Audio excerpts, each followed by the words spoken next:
Hey guys, this is Cree. Welcome back to the right side of 50. So I was here just going over my journey, of course, and just kind of thinking back on, from now up to childhood, and I do this a lot. I have friends that we speak about, then versus now type of stuff, just to keep it fun, nothing depressing. But also, I was engaged in a conversation the other day with one of my friends, and basically, it just, excuse me, it just came down to you just can't save them all. Okay, so let's get into it. Let's dive a little deeper with that. Um, Most people know what I'm saying. There was no mystery with what I just said. You can't save them all. And that can be a variety of things, whether it be a family member, um, a, somebody in a relationship, or sometimes it means you just trying to, you know, I guess, save yourself. So, which should be number one, it should be priority you when it comes to what's best for you. I think back as a kid, I don't know where I know the humanity was adapted from, parents. That tends to rub off on you as a child. You try to help who you can. Um, my mother was one. If she could help you, she would. I mean, she would extend herself out. She would help you as best as she can.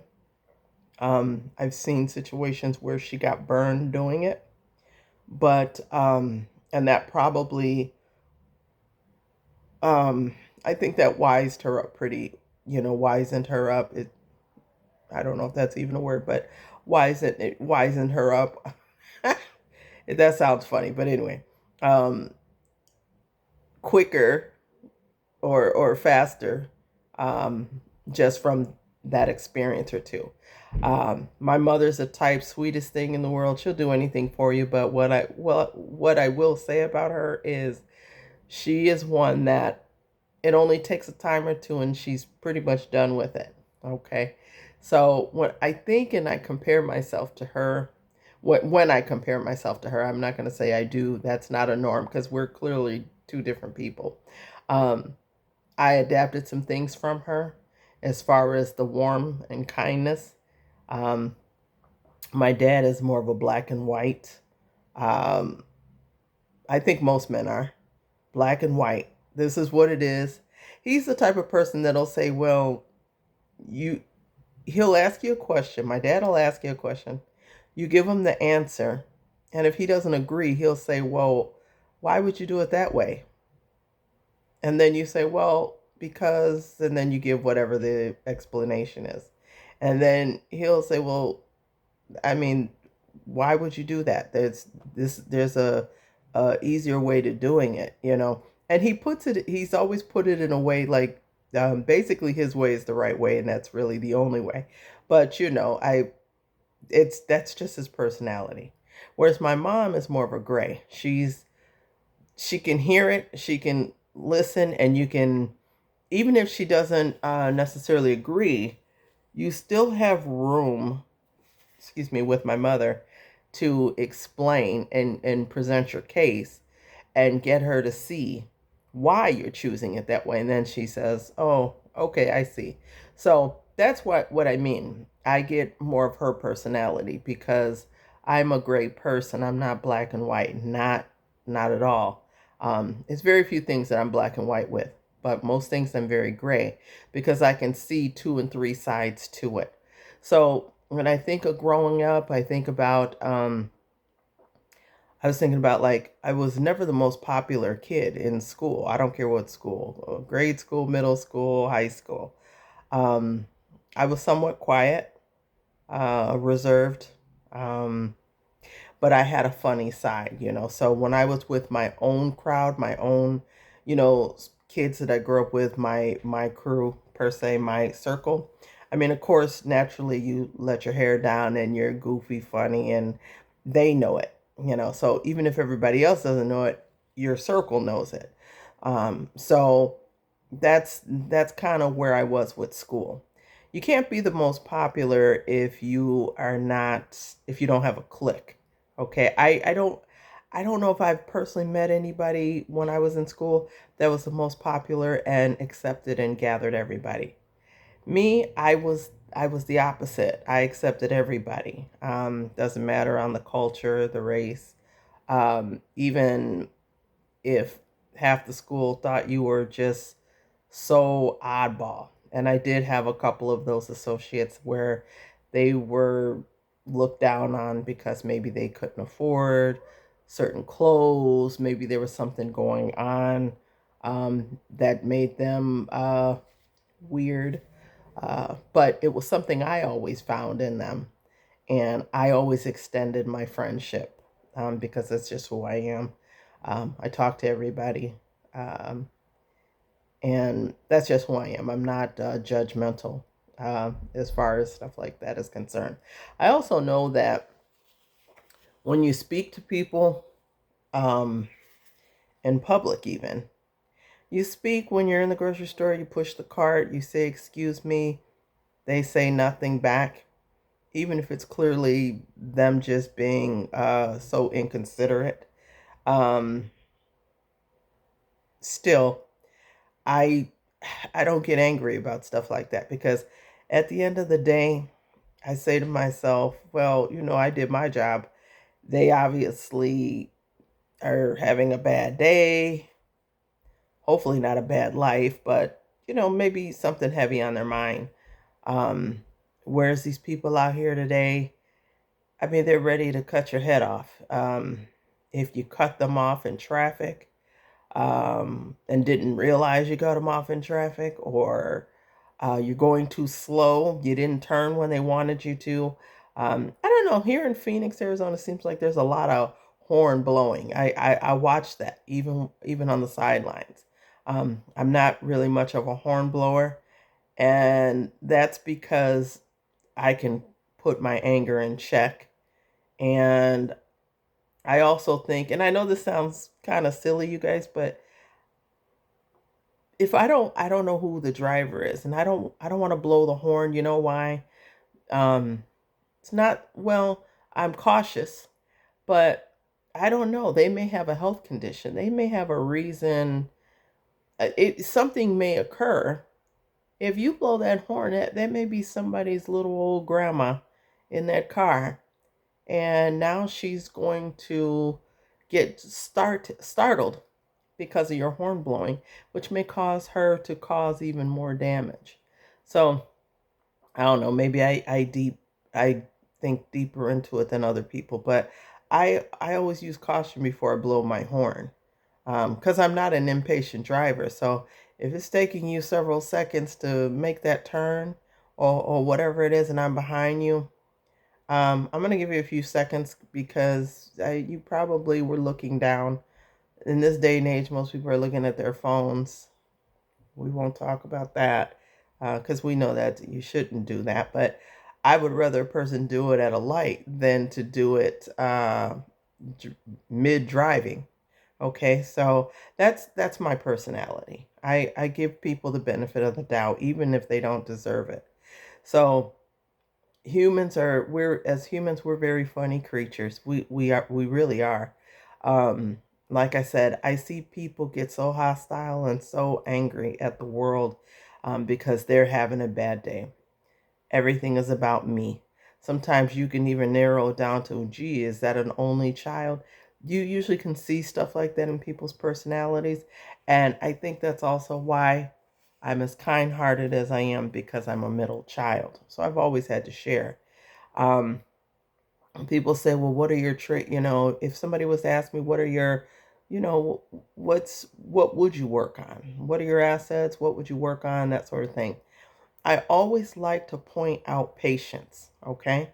And I point out patience on both ends, because with patience, that could be a it could be rewarding, very rewarding. And patience in any dynamic.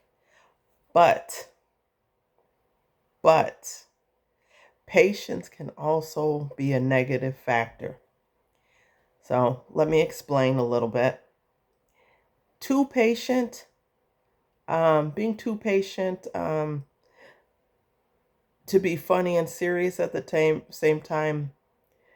You've got serial killers who have patience. They almost have to because of what they do, right?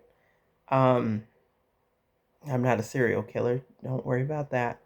Um, but so that could be a negative factor right there, patience. But with me, patience goes against me. I notice a lot in life because again, um, I'm so indecisive with things.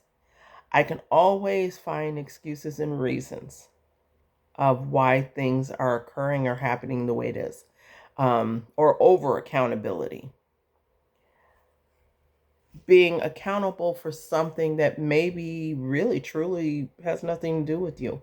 Um, Maybe it's the situation or the person or persons. You're taking accountability, you're taking that burden, you're taking that all in when that person is allowing you to do it. So, what does that say about the other person? Yeah, what does it say about them? Naturally, they're nothing like you because they're okay with you taking the brunt of everything. They're okay with you taking all the accountability. They take your patience for granted. Um, if they're supposed to do certain things, or they should, but you as a person, you're coming up with every reason of why it probably isn't happening. So, what does that affect? Everything. Everything starting with mental. Yeah, your mental health. Okay. You're probably wearing stress harder than you think. People around you, they can see it. They know when you're truly happy and they know when you're not. So even with me, if we're discussing me, and I believe we are, um, I I'm not one to burden people with my issues. So if I have problems or issues, I like to solve them on my own. Um, I can hear and listen to people. That's fine. But they're not truly living my situation. So they can only speak so much. Um, and I think that's why I think therapy is good because therapy, there's no one-sided, there's because they don't know you on a personal level. And they don't, and if you're talking about somebody in particular, such as maybe a relationship, they don't know them either. So I think that's why that works best. Therapy to me is for you to vent, explain, vent if you're looking for some sort of constructive criticism. Um, okay. Or you're looking for some suggestions. Um, that's warranted because you're asking for suggestions. However, there's a fine line and you have to tread softly with certain things. Me, going back to patience, um, even with this job that I talk about, I've had a lot of patience to get it to click, to try to get it to click, because that's the stubbornness I think in me is I don't like giving up on things. I don't like feeling like I've lost, I think, or that, that I failed. So I'm working on some things with that, because I don't know. It just it hurts me to my soul, I guess, if I don't get something or I just can't grasp something that I really want. I really feel I want. Instead of just accepting it, not as defeat, but just accepting it as this is just not for you. So let's cross over to relationships. I think this is something that men are not known for so much, but I think women are more known because women are more, I think they overthink more than men. So, I think women will stay in a toxic relationship faster than a man because she doesn't want to feel like she lost or like she was defeated. Um, I guess it depends on your personality, but she just doesn't want to feel that way. Then you have other personalities that they just accept anything and it's just what it is because they feel, hey, I want to say I have a partner. Um, I've known women like that. They stay in something crazy because they want to say they have a partner. Okay, I mean, what does that mean? I don't know what that means because you have providers out here. Um, and then you have non. Is that key? Is that most important? Well, provider doesn't have to be financially. I think ideally, most people want to be loved. I think we all do, but a lot of us have just given up.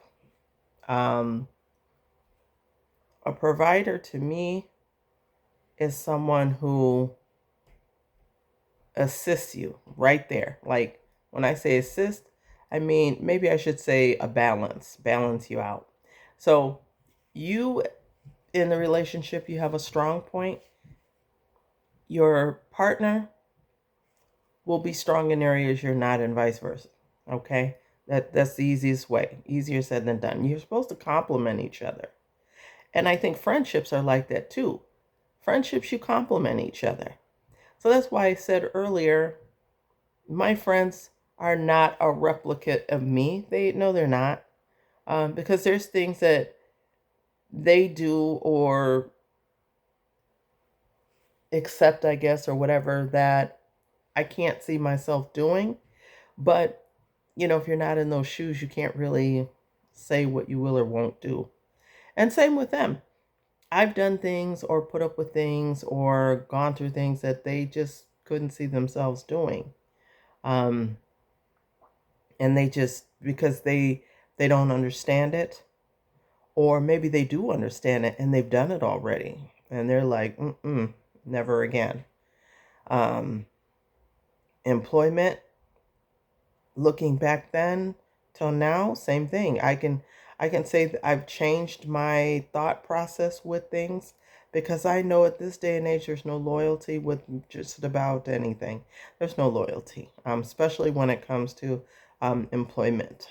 There used to be a time that you were so committed. I mean, you would basically, you would be half dead and going to work.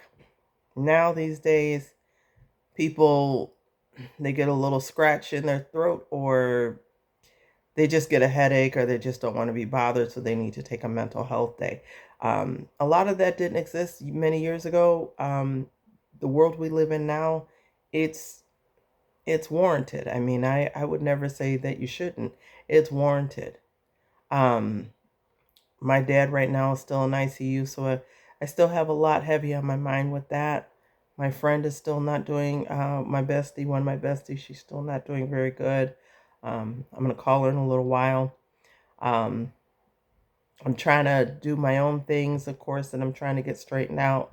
But, right now I have a lot of interference because, of health issues with others. So I'm trying to battle a lot at once. And yeah, it does weigh heavy on me because then, I have my personal life, my family life. I have a lot of different things that I have to show up for. And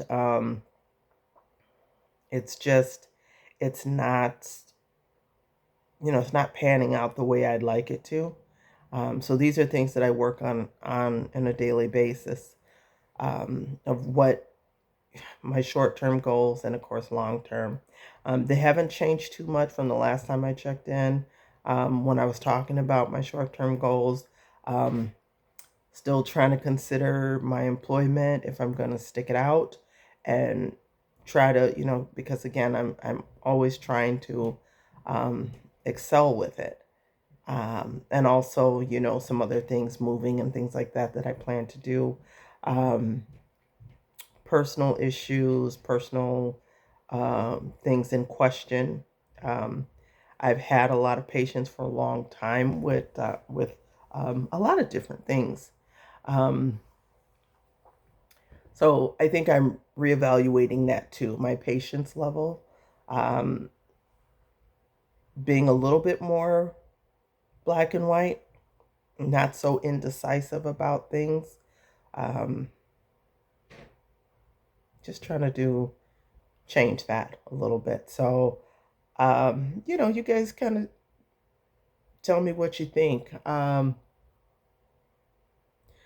don't get mad at opinions, at anybody's opinion. I don't ever get mad at any of that because at the end of the day, you have to live for yourself. You can't live for other people, and I do understand that. And I still think somebody mentioned the not too long ago. They said, well, they said you can't. You're not supposed to live for your parents, or you're not supposed to this or that. I'm a grown woman, okay, old enough to be a grandmother, really, but I'm not. Um, but I don't live for my parents because they respect decisions that I make. Not all of them, but my mother I'm closer with, so I give her more insight on things that I'm doing or trying to change or what have you. And then a lot of times I don't say much of anything because it depends on the level of personal or the level of, what are we talking about? I don't rope family, I don't rope people into any personal problems or things like that I may be having. Um, Unless it's just something I want to talk about, maybe. And you usually have a go to person or persons for that. I never would want my mom and my dad to worry about me. Um, Not at all. I wouldn't put that on them. My dad is battling a lot of health issues and things and got some other stuff going on. My mom is, um, health wise, she's in a better position, but I know she's a worrier too. So I don't put anything on her. I try not to, uh, because especially if people, I mean, what can they do? If there's nothing as a parent, it hurts when you can't do something for your children. And I'm like that. I even with my offspring, with my son, he if I can't help him, it hurts me. I try to see if there's a way I can help him. But, he's a grown man and he'll figure it out. But in the meantime, if I can give some advice, I do. Because, as generation by generation, you don't want to see your children struggle. You want to see them succeed and do better than you. Um, you just do. That's what you want. You want them to do much better than you.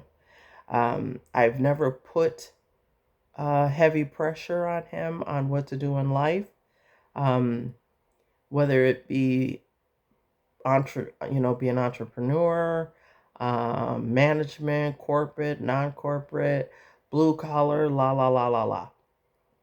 I I always tell him do what makes him happy. Um, you have to, of course, be able to sustain yourself, and you have to think of the long term.